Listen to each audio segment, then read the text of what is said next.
So, elite lifestyle and competitors. Elite lifestyle versus competitors, but I'm not here saying one is better than the other, but just some pros and cons of both and explaining both. So firstly, what is elite lifestyle and what is a lifestyle client? So a lifestyle client is someone who goes to the gym and they try and benefit their lifestyle through nutrition and fitness. What is an elite lifestyle client? Someone who goes to the gym, tries to benefit their life through nutrition and fitness at a more of an elite, extreme standard where they follow non-negotiables, and that's where we've coined the term elite lifestyle. I basically say it's someone following the competitive route without actually getting on stage and flourishing on stage without the competitive goals. So elite lifestyle is a category most of my clients fall under. We're actually a brand that is 58% elite lifestyle clients, and then we are the other percent, which I don't know the maths of, we are 42% competitors. So I wanted to break down the difference between an elite lifestyle client and a competitor. So they all have an end goal. One is obviously to get on stage. Typically, elite lifestyle clients, for myself, currently what I'm seeing the trend of it is, hey bro, I've got Ibiza in 14 weeks. I want to be absolutely shredded out my mind. Or, hey bro, I just want to drop 10 kilos, feel good, feel healthy, feel functional. My elite lifestyle clients, it may be, hey bro, I've got London High Rocks on the 1st of December. I want to look good, feel good, be more optimized in myself. So elite lifestyle typically have a variety of end goals which suit their lifestyle. The competitor is, I want to fucking win a show. I want to win a British title. I want to turn PCA pro. I want to turn IFBB pro. So the goal is just to win at all costs on a very competitive state. And that's why it is deemed extreme, because it comes down to them 1%. Them 1% are actually very pivotal in your journey. And I'm someone who was a competitor who competed 10 times and never placed outside the top 3 in UK shows and international shows. And I'm an elite lifestyle client that stays in shape all year, goes on holidays, gets in shape for holidays, and has a bit of flexibility when it comes to my downtime on the weekend. Pros and cons of both. Elite lifestyle is a lifestyle which I love to live and I will always preach by, and my competitive route for 7 years was absolutely amazing. I networked and did some amazing things and learned a lot about myself and my mental resilience and capacity. So they both have an end goal. What is the difference?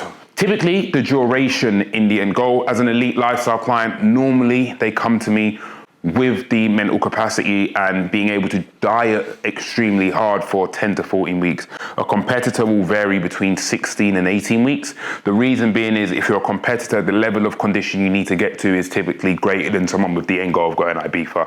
However, as much as we do get my guys in the most elite and shredded physique, there's also duration of your diet phase is going to be the difference which separates you. So both clients, however, if they work with myself, they will be given a roadmap. And what is a roadmap? It's going to tell you how to get to A to B. And I think regardless what journey you're on, a competitor or a lifestyle client, you need to have a roadmap to understand how you're going to get to A to B. For a lifestyle client, that might be 8 weeks of dieting, 1 week in a maintenance phase, and then 7 weeks of dieting. That's how we might potentially break down that 16-week if we're talking about 14 weeks, we might do 6 weeks of dieting, 1 week in a maintenance phase, and 7 weeks of dieting. Again, that might be how we break it down for an elite lifestyle client, giving them a refreshment period during their diet phase to reset mentally and then push on to the end goal. A competitor, we might factor things such as deloads in the last 4 weeks when fatigue is starting to set in. So each client will have an end goal and a roadmap. And like I said, an elite lifestyle client might diet for, say, 10 to 14 weeks. A competitor might diet for 16 to 18. And so that comes under the diet phase length here as well. So we go lifestyle, and then we go competitor. We're gonna go 16 to 20. So thank you for clicking to watch another video on the channel. You clearly follow myself or you follow the Team Jace page. So if you do follow us and you do watch our videos and you're interested in learning the principles which we use to get our clients in the best shape and some of the training principles which we use in this video, click the link in my bio on Jace_345 or click the link on the Team Jace page, Team Jace_ on Instagram, and we can get on a consult call and help you achieve your goals. Food groups. This is a very interesting topic. Food groups for my elite lifestyle clients and my competitor clients. So we're going to go with that through here. Typical bro foods which I will use for my competitors. So that one's going to say for competitors. and variation for lifestyle, as you can see there. So the diets are going to be very similar, but obviously being a lifestyle client, there are a few less constraints, as I would say. So typical bro foods, let's say rice, let's go carbs, potato, chicken, turkey, excuse my writing, and then we're probably going to be looking at fish, veg, slash fruit. But that is typically bro foods. What I talk about there, typically plain Jane foods, as I would like to say. So typical bro foods, very accurate and to the point. Variation for lifestyle, when we look at carbs, we might have rice. Now we've got tortilla wraps.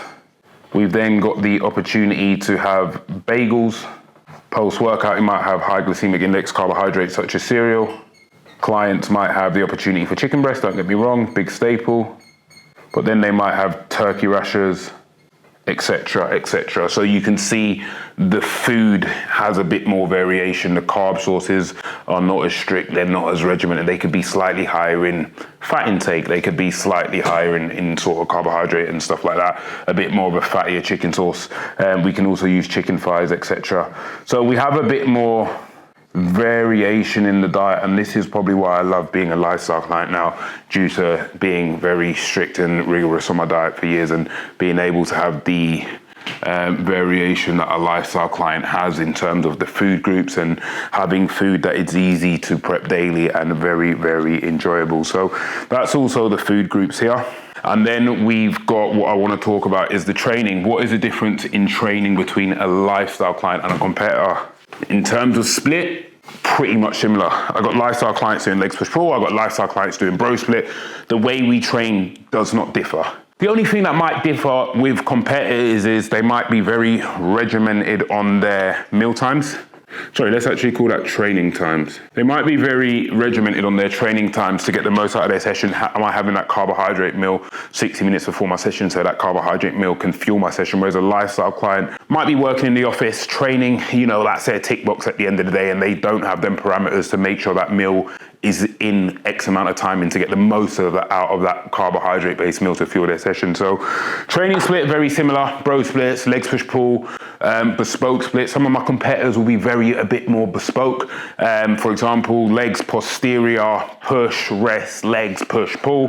But again, some of the lifestyle clients who still want to build that posterior might have that split as well. So there's not a much different in split. What it really comes down to is the roadmap, the type of food we use, and then, for example, if you're assisted or not assisted, it's obviously going to come down to the anabolic route as well, because there's certain anabolics I would use on lifestyle clients and certain anabolics I wouldn't use on lifestyle clients. So the training split, I would say, is not a huge difference, but it's such things such as training times, recovery times, etc., etc., etc. Obviously, when you're going in to compete, you're going in and chasing that 1%. You're going against other bodybuilders, so everything gets a bit more meticulous. Timings, am I in and out of the gym?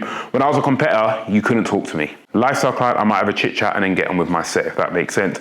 And obviously, we prep a lot of natural clients and assisted clients. So when I look at the anabolic route for a lifestyle client versus a competitor, it's obviously going to be heavily different. So if we just make a little section here for anabolics, what everyone wants to hear, if you stay to the end, you're very lucky, is the anabolic route. So typically, granted, if you're not natural, this is what we're talking about. You can be a very good natural competitor. We have a few that we've turned IFBB Pro, and a very good elite lifestyle client as a natural. But today, just for the sake of the video, we're going to talk about the anabolic route. What I typically see as an elite lifestyle in the anabolic route versus competitor.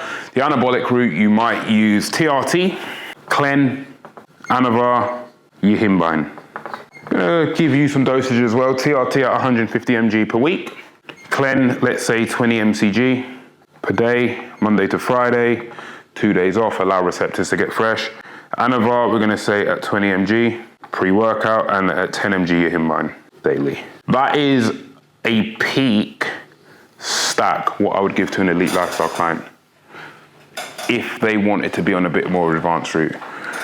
And then if we look at that versus a competitor at an elite level, this is, you can't have generic cycles, but if I had to put together a ballpark generic cycle, we'd probably look at Testy at 300 mg, That's going to take you into the super physiological range.